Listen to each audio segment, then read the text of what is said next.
एक बड़ा प्रसिद्ध गाना है जगजीत सिंह का गाया हुआ। उसका बोल है कि बात निकलेगी तो फिर दूर तलक जाएगी। बिहार की राजनीति में आजकल ये बिल्कुल सटीक बैठ रही है। बात शुरू तेजस्वी यादव की तरफ से हुई थी, लेकिन अब इसका उल्टा प्रहार उन पर ही हो रहा है।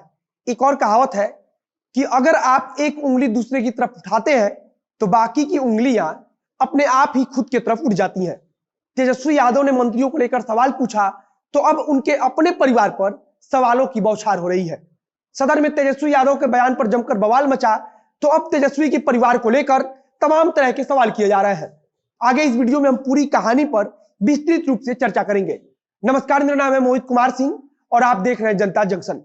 बजट सत्र के दौरान तेजस्वी यादव की उस टिप्पणी पर जमकर बवाल मचा जिसमें उन्होंने कहा कि इन्हें किसने मंत्री बना दिया है, जो सवाल के जवाब भी नहीं जानते हैं। तेजस्वी यादव की इस टिप्पणी पर सत्ता पक्ष की तरफ से जमकर बवाल मचाया गया। पूरी कहानी यह है कि बजट सत्र के दौरान तेजस्वी यादव ने गन्ना मंत्री प्रमोद कुमार से कुछ सवाल पूछा था।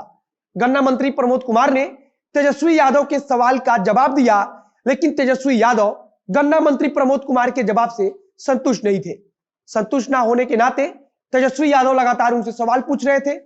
तेजस्वी यादव के सवाल पूछने का समय खत्म हो चुका था तो बिहार विधानसभा अध्यक्ष विजय कुमार सिन्हा ने उन्हें टोकते हुए कहा कि आपका समय समाप्त हो चुका है और मंत्री महोदय इस प्रश्न को अच्छे से समझकर पूरे सदन के सामने बताएंगे। इसके बाद से तेजस्वी यादव ने कहा कि मुझे संतुष्ट जवाब नहीं मिला है। गन्ना मंत्री प्रमोद कुमार ने मेरे चीनी मिलों की नीलामी की तारीख और मोड़ के बारे में पूछे गए सवालों का जवाब नहीं दिया है।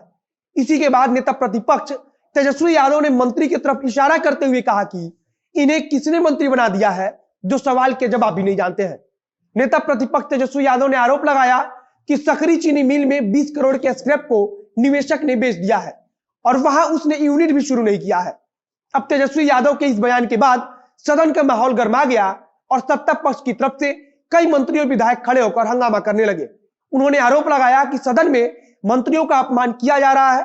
उस समय सदन में विपक्ष के सदस्यों को छोड़कर सत्ता पक्ष की तरफ से सारे विधायक अपनी जगह पर खड़े हो गए थे। उप मुख्यमंत्री तारकिशोर प्रसाद ने भी इस बयान पर आपत्ति जताई और कहा कि सदन में हम मंत्रियों का अपमान नहीं सहेंगे। उप मुख्यमंत्री तारकिशोर प्रसाद ने सदन में कहा कि नेता प्रतिपक्ष तेजस्वी यादव सदन में 3-4 दिनों से लगातार मंत्रियों पर आपत्तिजनक टिप्पणियां कर रहे हैं। तारकिशोर प्रसाद ने सदन में कहा कि तेजस्वी यादव सदन में गलत परंपरा की शुरुआत कर रहे हैं और कौन मंत्री बनेगा और कौन नहीं, इसकी चिंता उन्हें नहीं करना चाहिए। इस बार के बजट सत्र में चीनी मिलों का मुद्दा और खासकर बेरोजगारी जैसे मुद्दे सबसे ज्यादा चर्चा में बने रहे। अब महंगाई को लेकर भी बवाल मचा हुआ है, लेकिन इन सब के बीच सत्ता पक्ष की तरफ से तेजस्वी यादव पर हमला शुरू हो गया है।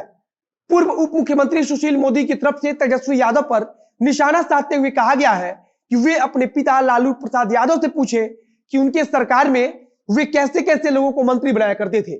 सुशील मोदी ने तो यहां तक कहा कि पिछली विधानसभा में पहली बार चुनाव जीते 8वीं और इंटर पास लोगों को 3-3 विभागों की जिम्मेदारी देकर कैबिनेट मंत्री कैसे बना दिया गया।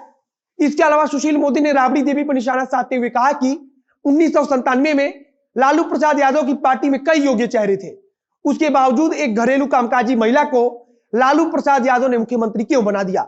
उन्होंने आगे कहा कि राबड़ी देवी तो हिंदी और अंग्रेजी में लिखे फाइलों को भी नहीं पढ़ पाती थी। आगे सुशील मोदी ने नसीहत देते हुए कहा कि शीशे के घर में रहकर दूसरे के घरों पर पत्थर नहीं चलाते हैं। फिलहाल तेजस्वी यादव पर सत्ता पक्ष की तरफ से लगातार जुबानी हमला बोला जा रहा है। भाजपा के नेता लगातार बोल रहे हैं कि हम सदन में बेइज्जती कराने के लिए नहीं आते हैं। इसी चीज को लेकर विधानसभा अध्यक्ष पर भी आरोप लगा दिया गया कि वे तेजस्वी यादव को संरक्षण प्रदान कर रहे हैं, जिसके जवाब में आज विधानसभा अध्यक्ष ने कहा कि अध्यक्ष का आसन बिल्कुल निष्पक्ष है और जनता सब कुछ देख रही है।